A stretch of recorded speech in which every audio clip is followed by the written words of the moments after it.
Were you judging, or were you becoming aware of things that caused friction for you? Being there felt like taking two magnets and trying to force them together. That's how I felt. And I thought that was me, my judgment, and my resistance to it. But what it was my body is saying, this is a boundary, bro.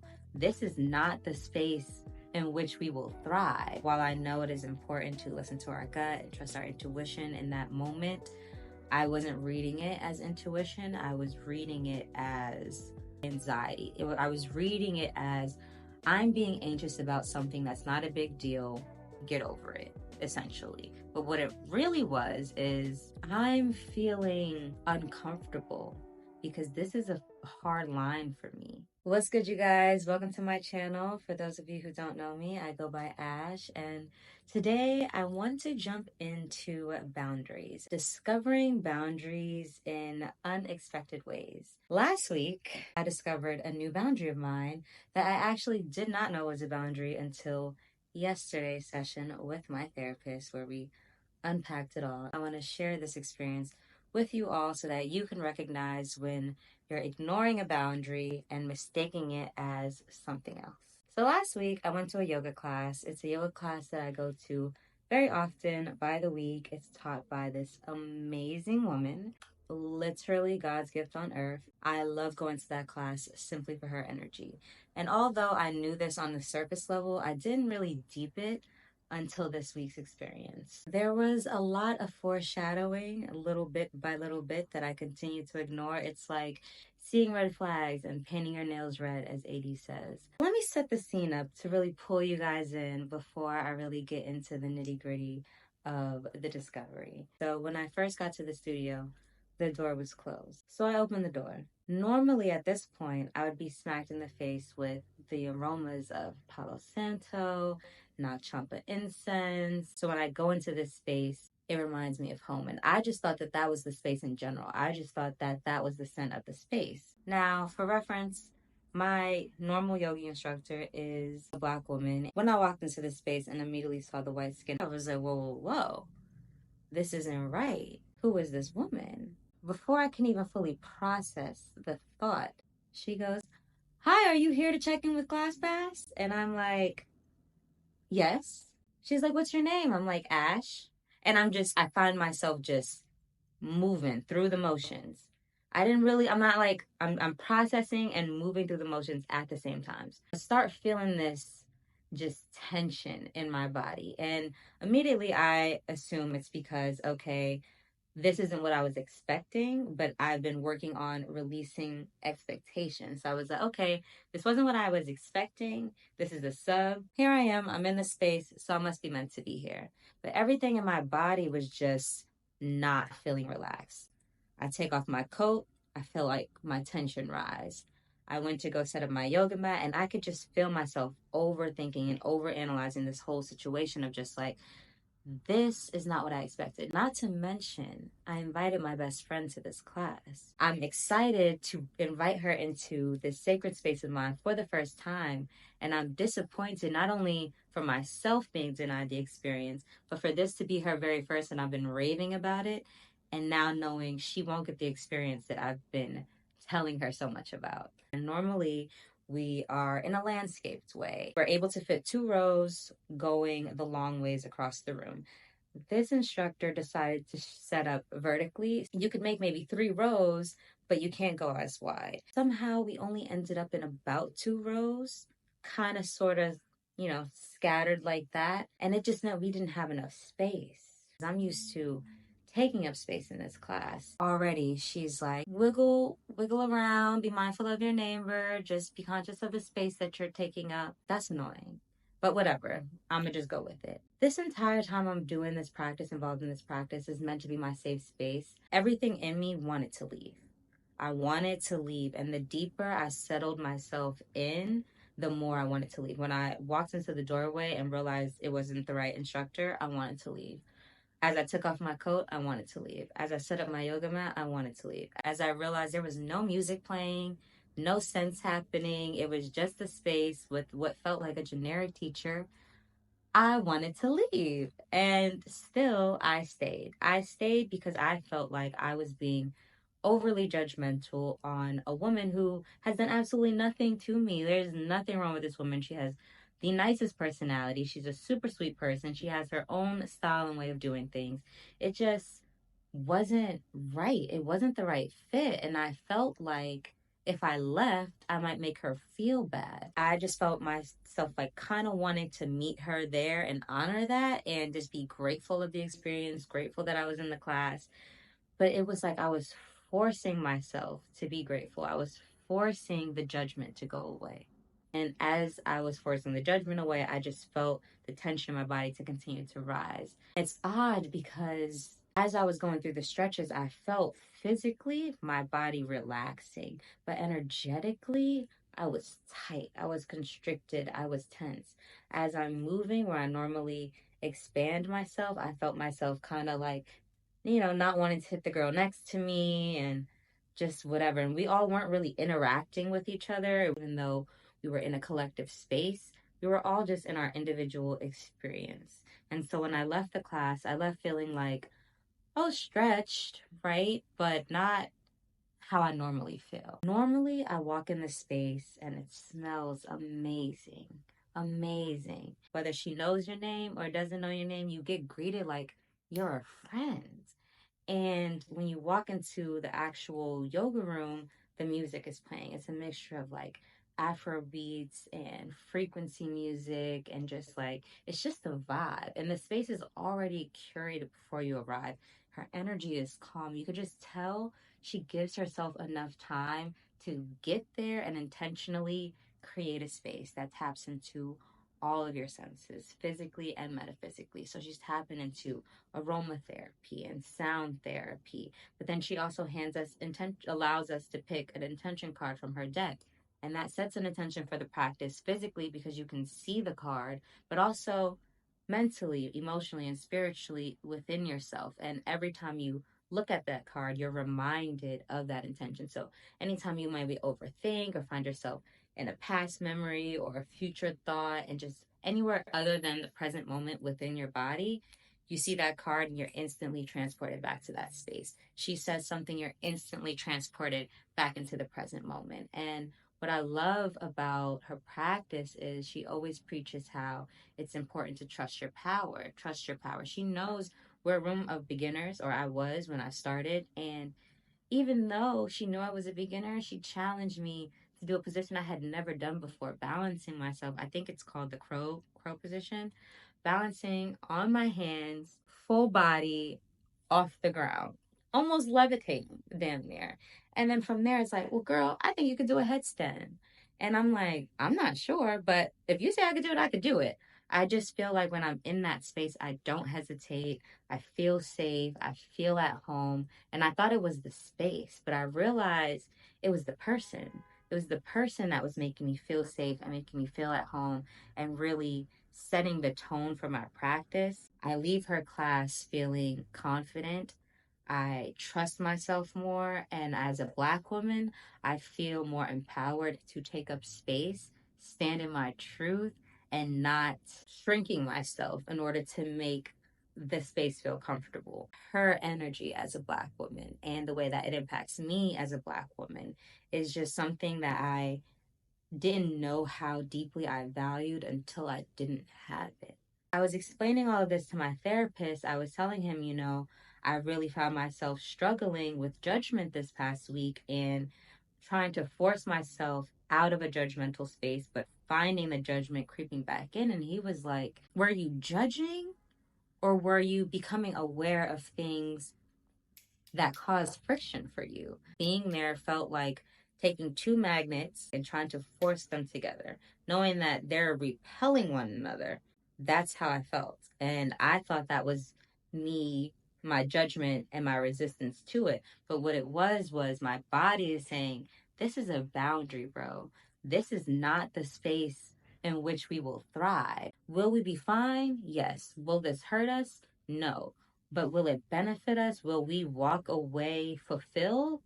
No. So it almost is like not a waste of time, but in a sense, it is. It's like I could spend this energy doing something else that will bring me more fulfillment. And instead, I'm forcing myself to stay true to this commitment because I don't want to feel like I'm quitting.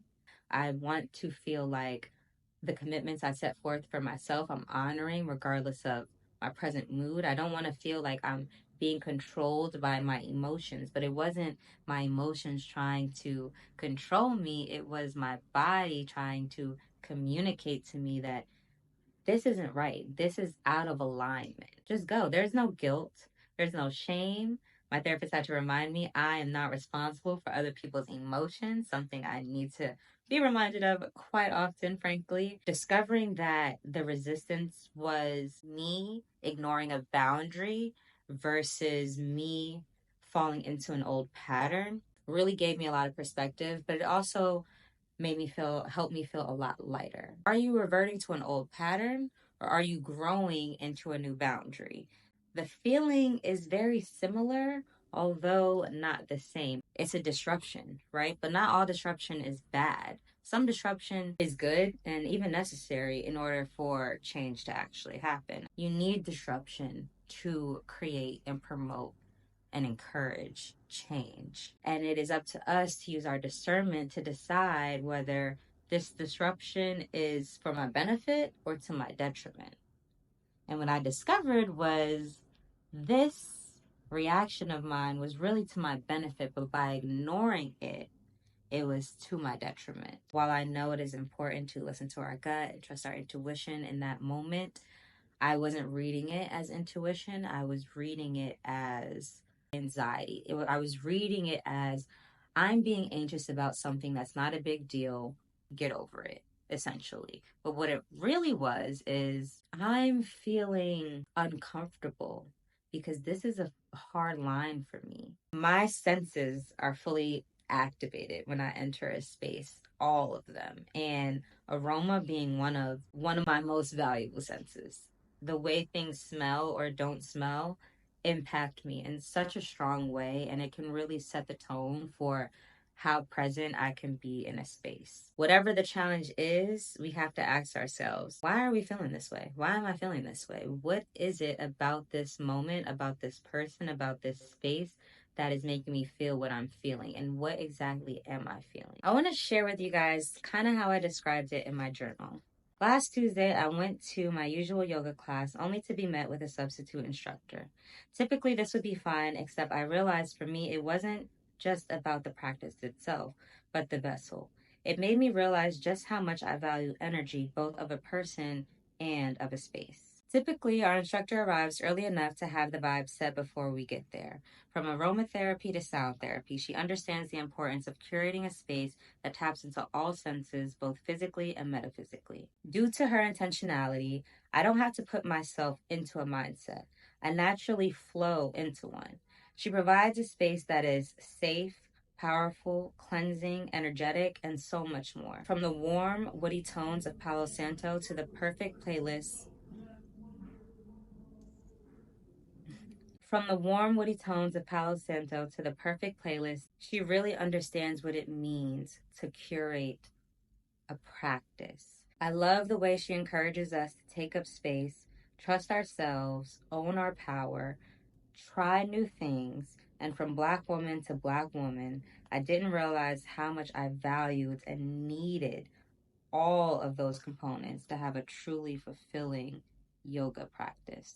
And ironically, I realized it's not just with this particular instructor. There are other instructors at other yoga studios who I've practiced with who've stopped doing their classes either at that studio or altogether that I just stopped going because I'm like, I'm here for this person.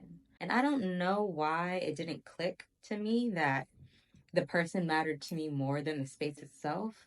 But I'm happy for this experience because if I didn't have it, I wouldn't have discovered that about myself. And now for future decisions, future experiences, future commitments, I can take this information and go in with a more informed decision about how I decide to commit or not commit myself. Just because a past version of myself agreed to something doesn't mean I have to see it through if the present version of myself is no longer aligned with the past version's commitments. That is a difficult thing to accept when you're in a space of trying to honor all of your commitments. But I realized about building trust within yourself, honoring every commitment isn't the only way to build trust in yourself. I felt like by committing yourself to something and not staying true to your word and being flaky, you aren't honoring yourself. And therefore, you couldn't really build up that trust within yourself and that trust to make decisions for yourself. Whew. Child, hold on. I need a sip. Sidebar, you know what's funny? And I'm chatting to y'all like y'all are my friends and like y'all really want to be here. I just assume that you do because if you made it this far, we locked in for life, obviously. It's funny because the way that my mind works, my attention span can get so easily distracted. I can be dead set talking about something so intensely, so passionately, have the smallest distraction, whether it's physically in my face or as a thought, and completely, it's like out of sight, out of mind. Once I lose the thought, it might be gone forever. I might never get it back. And I have accepted that about myself, but truly, with recording a video, I realized how annoying that can be. I think going forward, I'm definitely going to make bullet points. Read those bullet points, chat about it, read a bullet point, chat about it. But for now, we're in this space. It's a new space, and I'm just excited to be here. I hope you all enjoyed this video, got something from it. I hope it wasn't too all over the place. Every Wednesday, catch me coming live from this cozy corner of my home to a hopefully cozy corner of yours. Wednesdays be on FaceTime, boo. I hope you love this video. I hope you got some good takeaways from it. I hope going forward you can honor your boundaries and be a little bit more self-aware of when your body is trying to communicate a boundary. I would like to challenge anyone who has made it this far for this week, just this 1 week, do some reflection. Sit down, take a moment, and just think about within the past week, what has happened that made you recognize a boundary? And how long did you have to continue enduring a certain type of situation before realizing that boundary? I've realized this isn't the first time I've been in a situation like this where I allow shame and guilt to make me stay committed to things instead of honoring myself in that present moment. I ignore my needs for the sake of how I may impact the feelings of others. And as a recovering people pleaser, those who can relate, you know this is a difficult habit to release yourself from the shackles of, but I am doing it. I am doing it. And through that, it is a beautiful discovery of new boundaries and how to truly advocate for myself, not just to other people, but advocate for myself to myself.